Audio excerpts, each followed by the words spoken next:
at kalayaan ng ating mga kapwa Pilipino ay nararapat na tawagin na bandido at tulisan, sapagkat ang mga bandido at mga tulisan walang kinikilalang batas. Tama? Ang mga bandido at mga tulisan ay utak kriminal at asal demonyo. Tama? Yun ba ang nasaksiyan natin sa ipinakita ni Nicolas Diwata Torre dito sa hearing na ito? Torre, bandido! Torre, bandido! Aristuhin! Torre, bandido! Aristuhin! Torre, bandido! Aristuhin! Hindi siya dapat naging pulis. Sayang ang 120,000 kada buwan na sahod niya at dapat hindi ito payagan na magretiro. Sabi niya, walang nag-uutos sa kanya. Alas 4:30 ng madaling araw, nasa tabi ako ni Atty. Torion at ni Sister Nori, August 24. Kararating ko lang galing sa Canada sa pagtitipon ng mga Pilipino na mga kababayan natin laban sa kabulukan ni Marcos doon sa Toronto. Pagdating ko, nag-press conference alas 2 ng madaling araw, lumabas na kami sa kalsada, 3,000 mga pirtugong pulis ni Torre, nakapormasyon na at armado. Paglapit ko doon sa negotiation area, ang bitbit ni Torre, baby Armalite na may suppressor o tinatawag nating silencer. Nakasling, hindi totoo na wala siya doon. Nakasling ang baby Armalite ni Torre at may suppressor. Makikita yan sa video. Habang nagni-negotiate siya, may bitbit siyang baby Armalite na may silencer. Hindi warrant of arrest ang kanilang ipinunta sa paglusob noon. Ang kanilang pagpunta ay para manakit at pumatay. Kung kinakailangan nilang pumatay, ay gagawin nila dahil mga baliw, mga bandido, mga tulisan, mga berdugo. Nandun po ako. Kahit nire-revive ng mga doktor at medical staff ng Kingdom of Jesus Christ, si Brother Edwin, nasa gilid ako, namumuti ang kanyang mga mata at ang kanyang kamay ay alam mong hinahabol niya ang huling hininga niya. Ang mga pulis nakatingin lang, hindi ko magalaw. Isa ako sa sumigaw sa isang opisyal na magtawag ng ambulansya sa labas dahil ayaw nilang pakilusin o i-drive ang ambulansya.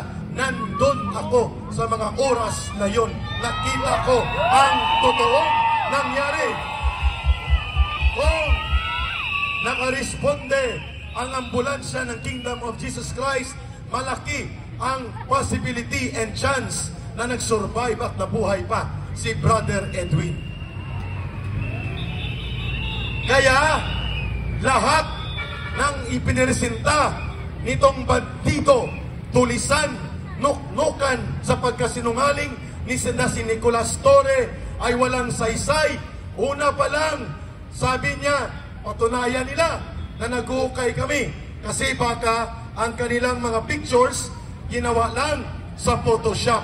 Ngayon, nang nabukya, ayon, sino ang sinungaling?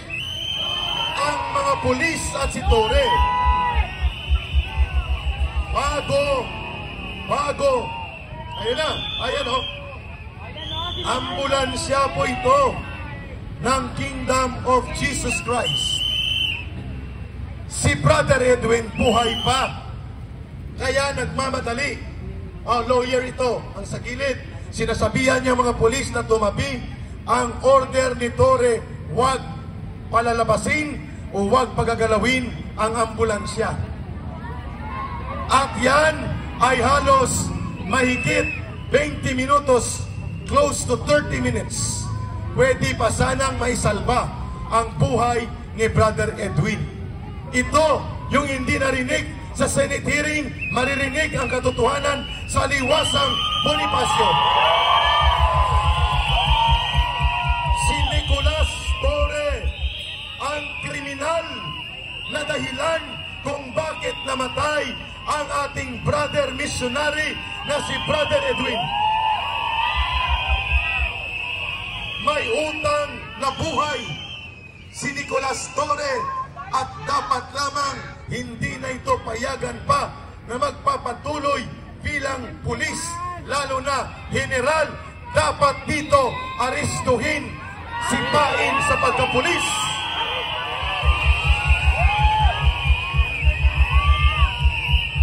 At para mabigyan tayo ng mas malawak na perspektiba, ang game plan nila, panindigan ang kanilang illegal at kriminal na ginagawa sa loob ng Kingdom of Jesus Christ, sapagkat ang totoong nag-uutos kay Torre ay si Marcos mismo. At ang sa likod ni Marcos na nagpapagalaw sa tuta na klaseng presidenteng ito ay ang Estados Unidos. Kaya malakas ang loob ni Diwata Torre na labagin ang batas na parang bandido, tulisan at utak kriminal, sapagkat ang pumapayong sa kanya itong tarantado at wala sa katinuan ng presidente na si Marcos Jr.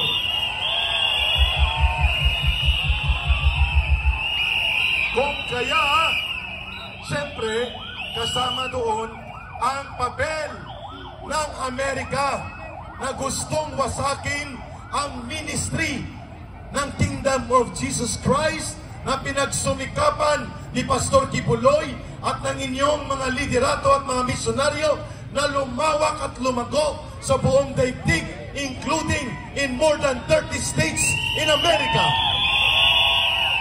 Yun ang dahilan. At siyempre, ayaw ng mga bugok na mga hari-harian sa Amerika na manumbalik ang isang Duterte sa gobyerno sa Pilipinas dahil hindi nila kayang gawing ikontrol at gawing sunod-sunuran sa kanila. Si Pastor Kibuloy at ang Kingdom of Jesus Christ ay naninindigan laban sa pangimasok ng Amerika sa ating bansa. Si Pastor Kibuloy ay naninindigan na dapat lumaya sa kuko ng kolonyalismo at imperialismo ang bansang Pilipinas, kaya siya ay sumasama sa mabuting pamamahala at tamang liderato na ipinakita ni Rodrigo Duterte at ng kanyang anak ni si Sara Duterte.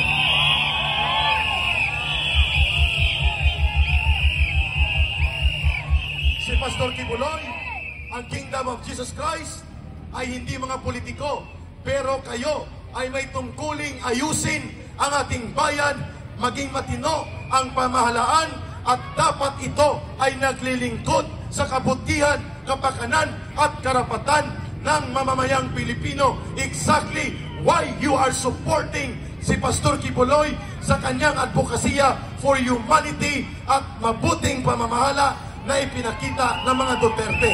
Hindi mali yun.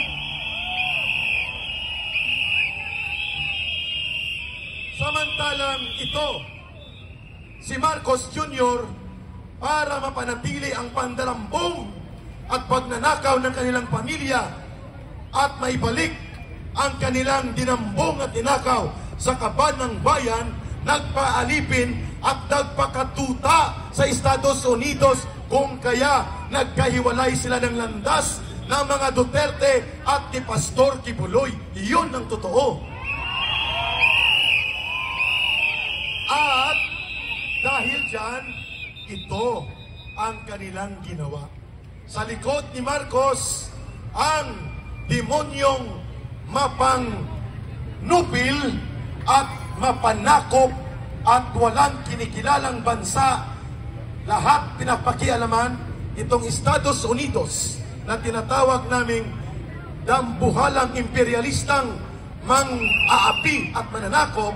Nakakita ng pagkakataon na si Marcos, dahil siya ay mahina, walang paninindigan, tuta at ubot ng sinungaling at walang pagmamahal sa ating bayan ginamit ng Estados Unidos.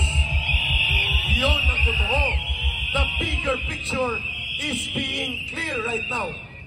What is happening in Kingdom of Jesus Christ kay Pastor Kibuloy is part of a bigger picture and a bigger agenda. And what is that? Lumpuin ang lahat ng mga tumutulong sa politika at pamumuno ng mga Duterte at isa sa pinaka-impluensyado at matatag na naninindigan sa agenda ng mabuting pamamahala ng Duterte brand of leadership ay si Pastor Kibuloy.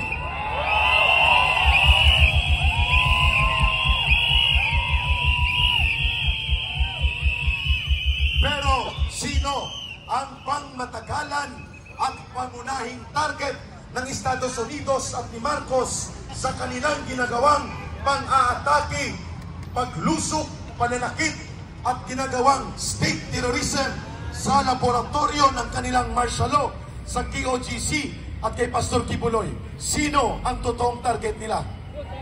Si Rodrigo Duterte, si Sara Duterte, si Mayor Duterte, and anybody na kasama sa Duterte brand of political leadership. Ayaw ng Estados Unidos na makabalik pa sa poder. Kaya si Marcos gusto niyang bawiin ang ninakaw at dinambong nilang mga kayamanan ng ating bansa. Ginawa niya, isinanla niya ang ulo ni Pastor Kibuloy at isinanla niya ang buong integridad at soberanya ng bansang Pilipinas.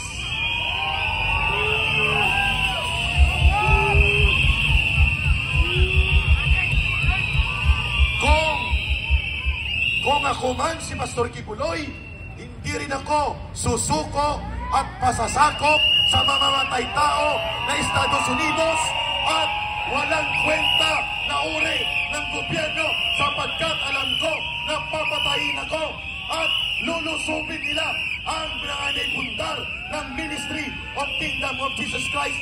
Tama lang ang desisyon na yan ni Pastor Kibuloy na umiwas pansamantala sa hindi makatarungan ng kalagayan ng hustisya sa Pilipinas.